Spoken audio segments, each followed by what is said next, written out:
Hello everyone and welcome to Xenon academy. आज हम एक नए टॉपिक के साथ हाजिर हैं।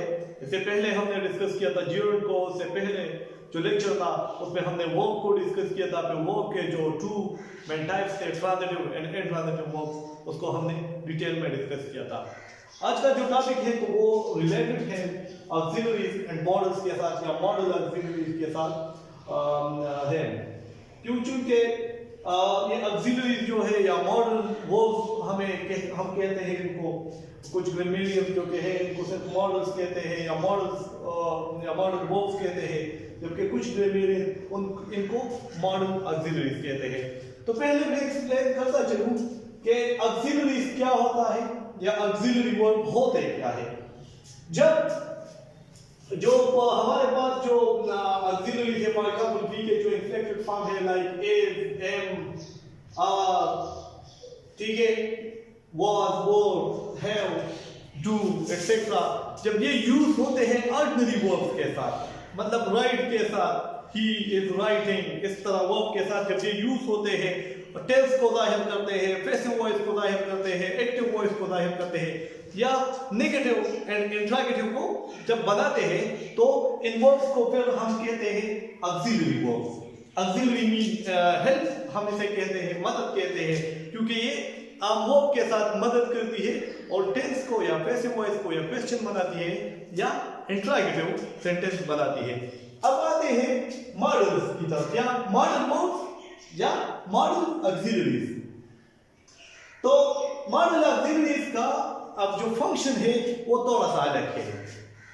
ये ऑक्सिलरीज जो के है, ये मॉडल वर्ब जो के है, तो ये फॉर्मेशन को जाहिर करते हैं, पॉसिबिलिटीज शो करते हैं, ठीक है, एबिलिटी को शो करते हैं, प्रोबेबिलिटीज, इम्प्रोबेबिलिटीज को ये शो करते हैं। हमारे पास मुख्तलिफ मॉडल वर्ब्स है, लेकिन आज के लेक्चर में हम डिस्कस करने जा रहे हैं सिर्फ 4 मॉडल वर्ब्स को, जो कि है कैन है, कुड, मे एंड माइट, ठीक है। मोस्टली स्टूडेंट को कंफ्यूजन रहती है कि कहां पर हम कैन यूज करेंगे, कहां पर कुड यूज करेंगे, क्योंकि बताया दोनों की मीनिंग जो कि है वो सेम है और है भी सेम इनकी मीनिंग। या कहां पर हम मे यूज करेंगे एंड कहां पर हम माइट को यूज करेंगे। ये डिफरेंशिएट करना उनके लिए मुख्तलिफ होता है कि किस जगह पर कौन सा मॉडल वर्ब यूज होगा। अच्छा, पहले हम एक्सप्लेन करेंगे कैन और मे को, कि कहां पर हम कैन यूज करेंगे, कहां पर हम मे को यूज करेंगे, ठीक है। अच्छा, कैन यूजुअली एक्सप्रेसेस एबिलिटी और कैपेसिटी। कैन मॉडल वर्ब जो है तो ये एबिलिटी को या कैपेसिटी को, किसी के काबिलियत को, किसी काम करने की सलाहियत को जाहिर करता है, शो करता है। फॉर एग्जांपल हमारे पास सेंटेंस है, I can swim across the river, I can do this task, I can write a letter, ठीक है, एबिलिटी पॉसिबिलिटीज को, या I can climb this wall, ठीक है। तो ये एबिलिटी को एंड कैपेसिटी को जाहिर करता है। या मैं कहूं can you lift this box, interrogative हुआ can you lift this box, क्या तुम ये बॉक्स उठा सकते हो, ठीक है। तो कैन जो है एक्सप्रेस करेगा एबिलिटी को एंड कैपेसिटी को। अच्छा, कैन एंड मे ये दोनों, इसकी एक और फंक्शन है, वो है कि इट एक्सप्रेसेस परमिशन को भी, मतलब इजाजत को भी जाहिर करता है। लेकिन मे जब यूज करेंगे, फॉर्मल सर्कमस्टांसेस जब होंगे, तो फिर हम मे को यूज करेंगे। मे जो है ये फॉर्मल, थोड़ा सा फॉर्मल है, जबकि कैन जो है ये इनफॉर्मल है, जब परमिशन के लिए हम दोनों को यूज करेंगे। For example you can go now और यू मे गो नाउ, जब फॉर्मली हम किसी को कहेंगे, तकल्लुफात जाहिर करेंगे, तो फिर हम मे यूज करेंगे। अदरवाइज हम कैन को यूज कर सकते हैं, या कैन और मे आई बाउ योर अम्ब्रेला, ठीक है। या जिस तरह हम कहते हैं मे आई कम इन सर, फॉर्मल है, तो हम मे को जो है परमिशन के लिए यूज कर सकते हैं, और कैन को भी यूज करेंगे। लेकिन मे जो है ये यूज होगा फॉर्मल सिचुएशन में, जैसे क्लास है, ऑफिस है, तो वहां पर हम मे को यूज करेंगे। अच्छा, इसके साथ मे की जो एक और यूज है वो है may is used to express possibility in affirmative sentences. जो पॉजिटिव सेंटेंसेस है या अफर्मेटिव सेंटेंसेस है, तो मे उनमें जो है पॉसिबिलिटी को जाहिर करेगा। क्या जाहिर करेगा? पॉसिबिलिटी को। फॉर एग्जांपल जिस तरह हम कहते हैं इट मे रेन टुमारो या इट मे रेन टुनाइट, ठीक है, तो हम अफर्मेटिव सेंटेंसेस में मे को यूज करेंगे। लेकिन अगर वही सेंटेंस नेगेटिव में हो या इंट्रोगेटिव में हो तो फिर हम कैन यूज करेंगे पॉसिबिलिटी के लिए। नेगेटिव इंट्रोगेटिव में पॉसिबिलिटी के लिए फिर हम मे यूज नहीं करेंगे, फिर हम कैन यूज करेंगे। लेकिन अगर वो पॉसिबिलिटी अफर्मेटिव सेंटेंस में हो, मतलब मुस्बत जुमला हो, पॉजिटिव सेंटेंस हो, तो फिर हम मे यूज करेंगे। अदरवाइज अगर सेंटेंस इंट्रोगेटिव हो, वही सेंटेंस इंट्रोगेटिव हो या नेगेटिव हो, सवाली हो या नफी हो, तो फिर हम यूज करेंगे कैन। जिस तरह हमारे पास it may rain tomorrow, can this be true, okay, या it can not be true, ठीक है, या यही सेंटेंस अगर आप ले तो वहां पर अगर आप इसको नेगेटिव या interrogative can not rain tomorrow या it can not rain tonight, ठीक है, तो फिर हम जो कहे नेगेटिव इंट्रोगेटिव में हम मे को यूज नहीं करेंगे, फिर हम कैन को यूज करेंगे, इट कैन नॉट को यूज करेंगे। इस तरह जो कैन नॉट है ये डिनोट करता है, डिनोट्स इम्पॉसिबिलिटी। अगर कोई काम हो इसका आंसर हम नेगेटिव में दें लेकिन उसके बिल्कुल पॉसिबिलिटी ना हो, चांसेस ना हो, तो फिर हम कैन नॉट यूज करेंगे। लेकिन अगर उसके थोड़े से चांसेस भी हो, थोड़े से, तो फिर हम मे नॉट यूज कर सकते हैं। मे नॉट हमें मतलब दरमियान में जो होता है ये काम होगा या नहीं होगा जब हम श्योर ना हो। लेकिन जब तो इस किस्म की सिचुएशन को हम कहते हैं इम्प्रॉबेबल, तो इम्प्रॉबेबिलिटी के लिए हम यूज करेंगे मे नॉट, ठीक है, और इम्पॉसिबिलिटी के लिए हम क्या यूज करेंगे, इम्पॉसिबिलिटी के लिए हम कैन नॉट यूज करेंगे। अब हम बात करेंगे कि कहां पर हम कुड यूज करेंगे, कहां पर जो कहे हम माइट यूज करेंगे, ठीक है। इससे पहले हमने डिटेल में डिस्कस किया था कैन एंड मे, तो डिफरेंस आपको अब वाज़ेह तौर पर नजर आ जाएगा।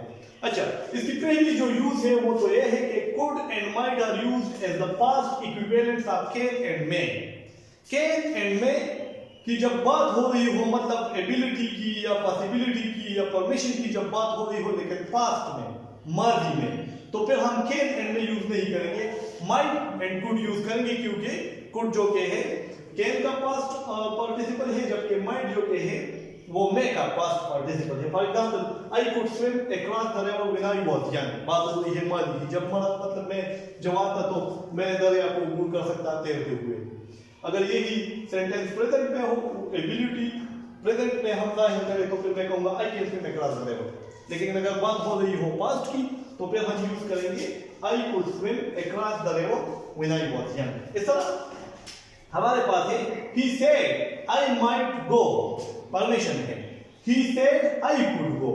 फॉर्मल में हम I may go, you may go present में यूज करते थे, जबकि पास्ट में जब फॉर्मल सिचुएशन होगी तो वहां पर हम यूज करेंगे I might go, you might go, ठीक है। इस तरह, या I thought he might be at home, I think he may be at home। अगर प्रेजेंट हो तो ये इक्विवेलेंस है, फास्ट इक्विवेलेंस है आपके एंड में का। अच्छा, एक और बात आप माइंड में रखिए कुड के हवाले से, ठीक है, कुड जब आएगा किसी चीज के सिर्फ एबिलिटी को शो करेगा पास्ट में, तो हम कुड यूज करेंगे। जिस तरह मैंने यहां पर यूज किया I could swim across the river. लेकिन अगर परफॉर्मेंस ऑफ एक्ट हो, जो एबिलिटी हो उसको परफॉर्म करना हो, तो फिर हम was able to and were able to use करेंगे, फिर could जो कहे यूज नहीं करेंगे। For example when the board was upset we were able to swim to the bank, हम ऐसा नहीं करेंगे we could able to swim या we could swim to the bank, हम ऐसा नहीं करेंगे, हम कहेंगे we were able to swim to the bank। लेकिन अगर नेगेटिव हो तो फिर हम could not यूज कर सकते हैं, ठीक है, and was not able to or were not able to वो यूज कर सकते हैं, दोनों में से कोई भी हम यूज कर रहे हैं। लेकिन पॉजिटिव सेंटेंस में हम were able to या was able to यूज करेंगे, could हम यूज नहीं कर सकते, वो गलत होगा। लेकिन नेगेटिव में हम दोनों में से कोई यूज कर सकते हैं, ठीक है। For example I could not solve the puzzle, I could not solve the puzzle या I was not able to solve the puzzle। Negative है तो दोनों में से आप जो भी हो वो यूज कर सकते हैं। अच्छा, अब ये तो मतलब दो यूज हमने बता दिए। अब एक और यूज है माइट एंड कुड का। माइट एंड कुड हम प्रेजेंट कंटेक्स्ट में भी यूज कर सकते हैं, लेकिन कब यूज करेंगे, जब उसकी जो पॉजिटिविटी हो वो लेस हो, मतलब जो काम हो, जो पॉसिबिलिटी हो वो कम हो, तो फिर हम माइट एंड कुड यूज करेंगे। फॉर एग्जांपल अगर मैं कहूँ आई कुड अटेंड द पार्टी, मैं इस तरह भी कह सकता हूँ I can attend the party, लेकिन जब मैं कहूँगा I can attend the party तो मतलब ये हुआ कि मैं बिल्कुल कर सकता हूँ, श्योरिटी ज्यादा है, पॉजिटिविटी ज्यादा है। लेकिन अगर पॉजिटिविटी कम हो, लेस हो, तो फिर हम कहेंगे I could attend the party. या could I borrow your car, might I borrow your car, अगर मैं मतलब इजाजत दे रहा हूँ या मैं जरूर उसका कार जो कि बार करने जा रहा हूँ तो मैं लिखूंगा मैं, लेकिन अगर उसकी पॉजिटिविटी रेट कम हो तो फिर मैं कहूंगा माइट और could I borrow your car. इस तरह इट माइट रेन टुनाइट, हाँ, या इट मे रेन टुनाइट, दोनों में फर्क क्या हुआ। मतलब अगर गहरे बादल हो एंड श्योरिटी ज्यादा हो कि बारिश होने वाली है तो मैं कहूंगा इट मे रेन टुनाइट, मैं यूज करूंगा, प्रेजेंट कॉन्टेक्स्ट में मैं यूज करूंगा। लेकिन अगर बादल कम हो, चांसेस कम हो बारिश के, बारिश हो भी सकती है, नहीं भी हो सकती है, लेकिन चांसेस कम हो, तो फिर मैं कहूंगा इट माइट रेन टुनाइट। मैं नहीं कहूंगा, मैं यूज नहीं करूंगा, मैं तब यूज होगा जब उसकी पॉसिबिलिटी ज्यादा हो। जिस तरह मैंने कहा कि जब गहरे बादल हो तो फिर बारिश के चांसेस ज्यादा होते हैं। अच्छा, माइट की एक और यूज भी है। Might is also used to express a degree of dissatisfaction. जब आप किसी के अपीयरेंस से, किसी के कारकर्दगी से डिससैटिस्फाइड हो, नाला हो, खुश नहीं हो, तो फिर भी हम वहां पर हम माइट यूज कर सकें। For example you might pay a little more attention to your appearance. अगर कोई ऑफिस आए तो बॉस उसको कहे कि मतलब उसकी अपीयरेंस थोड़ी अच्छी नहीं हो तो वो कह सकता है you might pay a little more attention to your appearance. या आपका भाई हो, उसकी गेटअप अच्छी नहीं हो तो आप वहां पर जो है माइट यूज करेंगे। जब डिससैटिस्फाइड हो किसी के कारकर्दगी से, परफॉर्मेंस से या मतलब उसके लुक से, अपीयरेंस से, तो हम माइट यूज कर सकते हैं। तो यही थोड़ा सा फर्क था दोनों में, कैन एंड कुड में, जबकि मे एंड माइट में। पहला फर्क तो हमने यही बता दिया कि can and may present context में यूज होंगे, पॉसिबिलिटी के लिए, एबिलिटी के लिए, जबकि इसका परमिशन के लिए भी। जबकि मे एंड माइट किस कब यूज करेंगे, जब पास्ट हो, पास्ट में बात हो रही हो, माजी में, तो फिर वो हम यूज कर सकते हैं। इसके अलावा सिर्फ एक डिफरेंस और था, वो यही था कि जब किसी काम करने की जो या कोई काम हो उसकी पॉजिटिविटी रेट ज्यादा हो, मैं यूज करेंगे, कैन यूज करेंगे, लेकिन जब उसकी पॉजिटिविटी कम हो, लेस हो, तो फिर हम माइट एंड कुड यूज करेंगे। तो यह था आज के लेक्चर से, उम्मीद है आपको पसंद आया होगा। और जबकि इसके बाद जो लेक्चर आएगा तो वो जो दूसरे मॉडल से शुड है, वुड है, ऑट है, और तो उसको होगा। तो देखते रहिए xenon academy. Thank you very much.